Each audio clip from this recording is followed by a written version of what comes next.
খোসা থেকে ছাড়িয়ে নেব একটা একটা করে।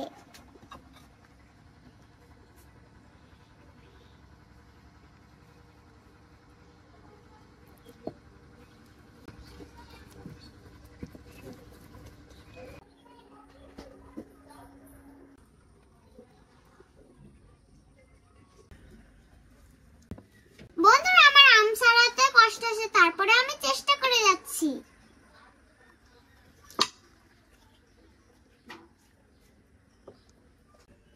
মনে হচ্ছে মাখা করার আগে সব খেয়ে ফেলি। কি সুন্দর পাকা আম, লাল টকটকে। মাখা করলে না জানি কতটা মজা হবে। সেই অপেক্ষায় রইলাম মাখা করে খাওয়ার জন্য। দেখি আজ কেমন মাখা করতে পারি।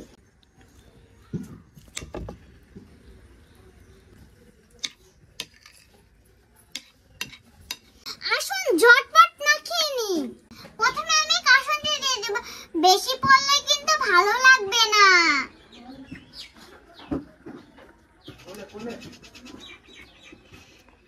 আমি পরিমাণ মতো কাসুন্দি দিয়ে দিলাম। আমাকে দেখে যারা রান্না শিখবেন তারা পরিমাণ মতো দিয়ে দিবেন। স্বাদ মতো লবণ দিয়ে দিচ্ছি।